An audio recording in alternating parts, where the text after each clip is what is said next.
وأفوض أمري إلى الله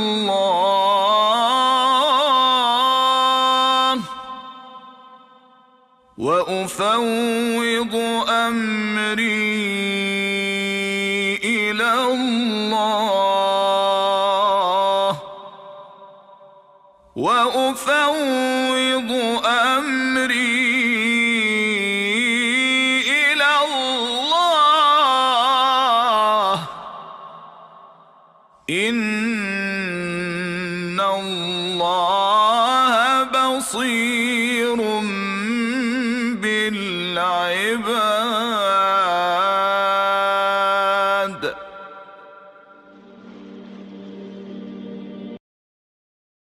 Supplication said upon seeing the early or premature fruit. O Allah, bless our fruit for us, bless our town for us, bless our sa'ah for us, and bless our mud for us. A sa'ah is equivalent to 4 muds, and a mud is equivalent to a dry measure of an average man's 2 palms.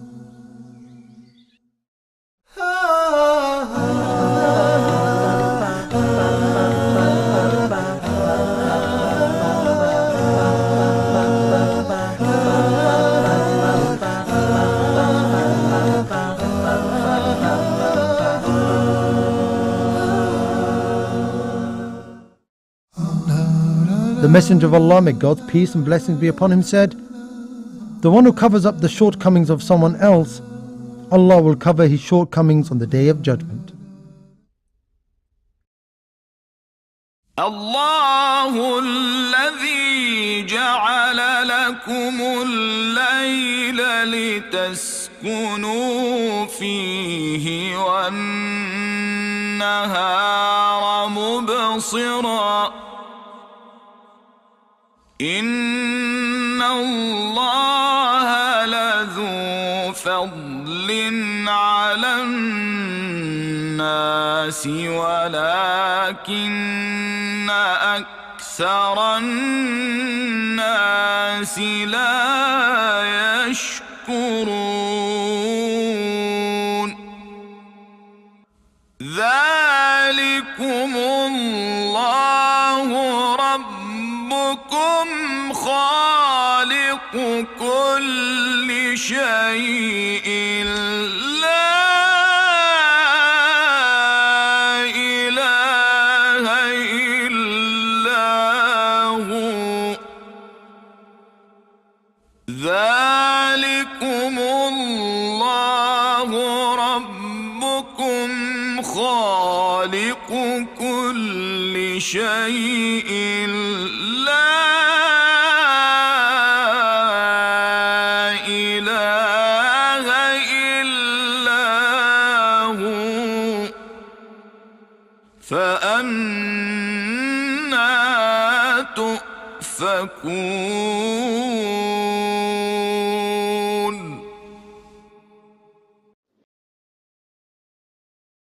Supplication said upon sneezing. When one of you sneezes, he should say, "All praise is for Allah." And his brother or companion should say to him, "May Allah have mercy upon you." And he, the one who sneezed, replies back to him, "May Allah guide you and rectify your condition."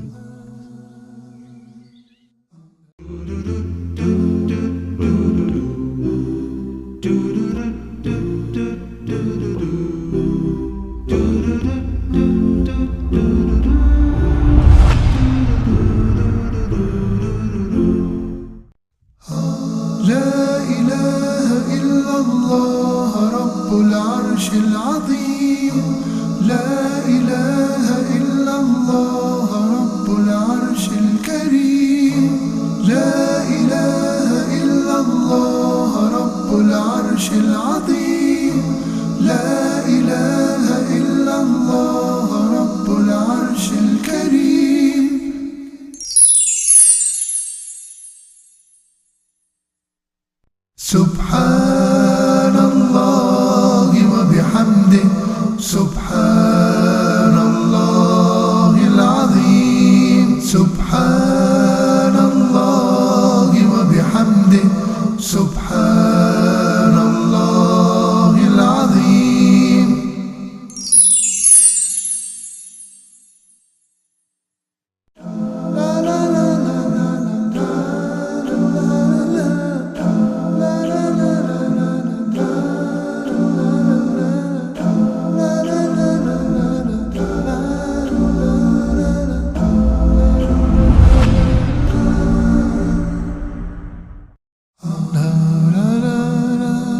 The Messenger of Allah, may Allah's peace and blessings be upon him, said, "The true Muslim is the one from whose tongue and hand other Muslims are safe.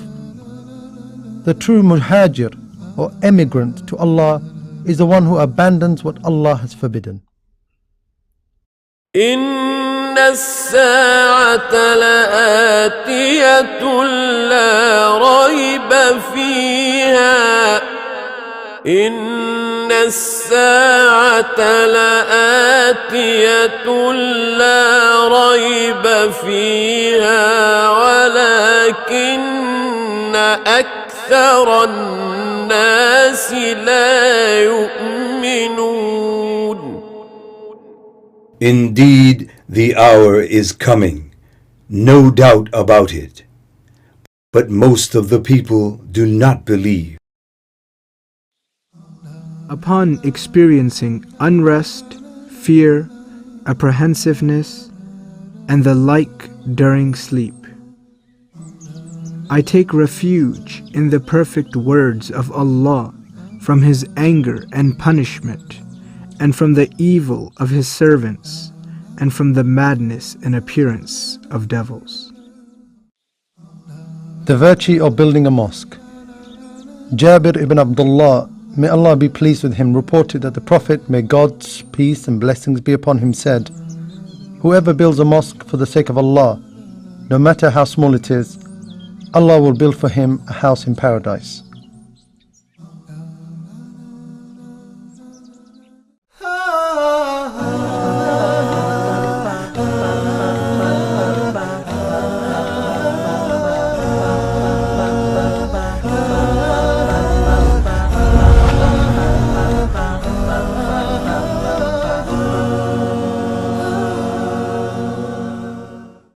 أم اتخذوا من دونه أولياء فالله هو الولي وهو يحيي الموتى فالله هو الولي وهو يحيي الموتى وهو على كل شيء قدير.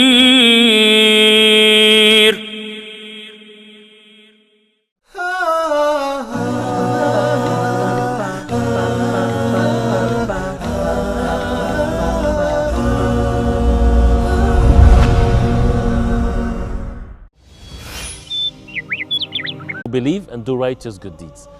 The righteous good deeds, a person, a believer, do it seeking the rewards from Allah subhanahu wa ta'ala in the hereafter. And the outcome of it is great. Nobody can ever imagine in the hereafter. But also there is a good outcome for the good deeds in this life. And therefore this is by Allah subhanahu wa ta'ala to give steadfastness to the believers. One of which is that a person would see the outcome of it, the strength of one's iman, the happiness on the face of earth when in the hearts of the believers when they do the good deeds, and it's all bounties and favors of Allah subhanahu wa ta'ala. There are many examples in the Quran and in the Sunnah of the Prophet sallallahu alaihi wasallam. It's sufficient for us to know that Allah subhanahu wa ta'ala said in the Quran, "Man amila salihan min dhakarin aw untha wa huwa mu'min falanuhyiyannahu hayatan tayyibah." That whoever do righteous good deeds, whether it's male or female, and he's a believer, Allah subhanahu wa ta'ala will give them a pure, a goodly life. And this is what everybody seeks. And this is the mean to achieve the goodly life, and that is to do the righteous good deeds. The Prophet ﷺ, for example, he mentioned this famous hadith about the three people, those who were from the nations before. and they went to a cave, and a big rock blocked their passage out from the cave. And each and every one of them, when they had certainty that they would die unless Allah subhanahu wa ta'ala saved them from this dire need that they have, so each one of them made dua to Allah subhanahu wa ta'ala by a good deed that they did, that if Allah subhanahu wa ta'ala accept their dua, then for the rock to be removed. Each one of them, he made dua to Allah subhanahu wa ta'ala, and this is where the effect of the good deeds can benefit the person when a person is in dire need. When a person is in state of necessity on the face of earth, the good deeds that a person did in the past, especially the sincere ones, this will have its effect when a person in such a necessity. And one of them, because of the time we don't have enough to mention the entire hadith, one of them, for example, when he had someone working for him and that person left without taking his wages, this honest and trustworthy person, he took this wages of this man that left and didn't take it, and he invested it for him. He invested it for him in his absence. He doesn't know when he's going to come back. And when that person came later, years or days, Allah subhanahu wa ta'ala knows best, and he saw that the man told him that this is your wealth. He was coming back to ask for his wages, but then he found a fortune, cows and animals and so on and so forth. So he said, are you making fun of me? He said, this is what your wealth is. That means he invested his wealth. And the man took all of this and left. And the man then he made dua to Allah subhanahu wa ta'ala, oh Allah, if you know that I did this sincerely for your sake, relieve us from the dire need that they are in. Allah subhanahu wa ta'ala removed the rock for them, one after the other. So this was an effect of their good deeds in their life. And actually there are even stories that happened nowadays, in the recent times, and the ulama keep on mentioning this, something that keeps on being repeated as a result of the goodness of one's action that protect the person, bring all kinds of benefits to oneself in this life from facing necessities and so on, and the best of the rewards, of course, in the hereafter, when people return to Allah subhanahu wa ta'ala and see the great mercy of Allah subhanahu wa ta'ala. وصلى الله وسلم وبارك على محمد وعلى آله وصحبه وسلم والسلام عليكم ورحمة الله وبركاته.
لا إله إلا الله رب العرش العظيم لا إله إلا الله رب العرش الكريم لا إله إلا الله رب العرش العظيم لا إله إلا الله رب العرش الكريم.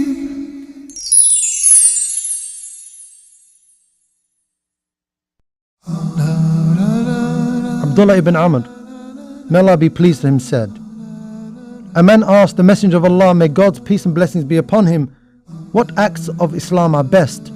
He, may God's peace and blessings be upon him, said, feeding the poor and sending around greetings to those you know and those you do not know. وأوفوا بعهد الله إذا عاهدتم ولا تنقضوا الأيمان بعد توكيدها وقد جعلتم الله عليكم كفيلا إن الله يعلم ما تفعلون. and fulfill the covenant of Allah when you have taken it, and do not break oaths after their confirmation while you have made Allah over you a security. Indeed, Allah knows what you do.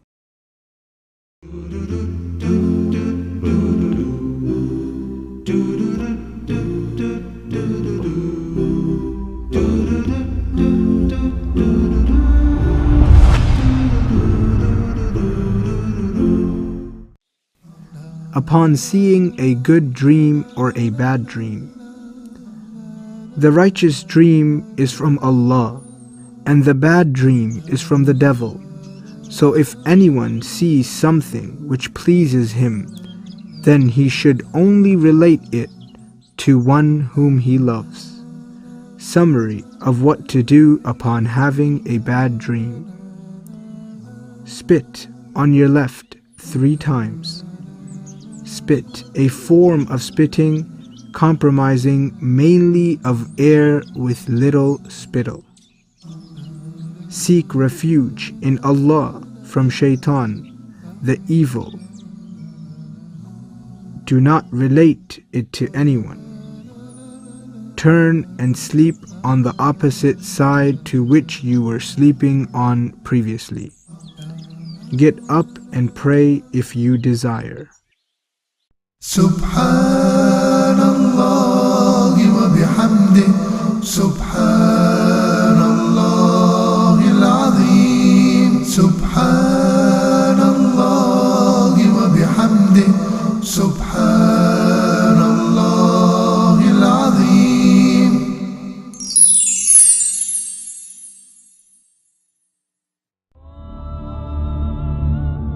Abu Huraira, may Allah be pleased with him, quoted the Prophet, may God's peace and blessings be upon him, as saying, there are only 3 mosques to which it is recommended to go on journeys to: the Grand Mosque in Mecca, the Prophetic Mosque in Medina, and Al-Aqsa Mosque in Jerusalem.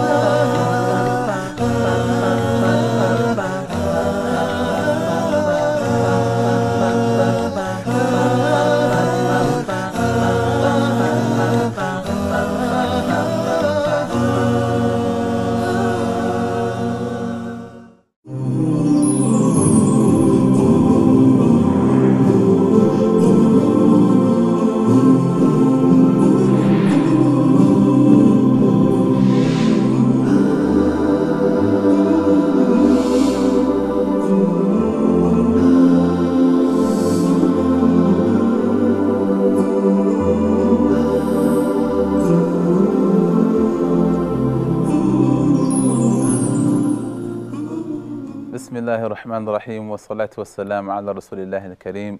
Alhamdulillah, and welcome back for another episode of Life's Adornments. In this episode, inshallah ta'ala, we will be discussing custody rights. As we know, children are a great amana from Allah subhanahu wa ta'ala. They're a great trust, and this trust needs to be preserved. And the best way by doing so is to act upon this endeavor by way of understanding the Quran and the Sunnah. So we know that it happens in life, it's something normal. People come together, they get married, and for whatever reasons, people separate. In the event of separation, what are the ways we should go about achieving a way of justice, achieving a way of peace in this matter by way of following the Quran and Sunnah? Who gets custody of the children? How do we go about negotiating these terms, inshallah ta'ala? We would like to introduce our guest, who is Sheikh Asim Luqman al-Hakim. He is a teacher in Zad Academy and a teacher in KIU, and has been an imam and a teacher for over 30 years, inshallah ta'ala. Assalamu alaikum wa rahmatullahi wa barakatuh. Wa alaikum assalam wa rahmatullahi wa barakatuh. So let's get right into this hot topic, inshallah, Sheikh, about the custody rights. What do we mean by custody when we talk about Islam? Bismillah ar-Rahman ar-Rahim. Alhamdulillahi wa salatu wa salamu ala rasulillahi wa alihi wa sahbihi wa man ihtada bihudah. Amma ba'd. As stated before, Islam governs our lives. It's not rituals that we bow and prostrate and that is it. It's a way of life. So it's a system. it is not only related to us worshiping Allah Azza wa Jal in certain or with certain rituals. It is not only limited to the masjid, to the mosque, or to the month of Ramadan. It governs every aspect of our lives: financial, political, economical, social, spiritual, physical. And part of governing our lives is that it takes care of a very important segment or a very important level of the community. So this segment of the community is children. Usually in a family that is or was infested with lots of hatred,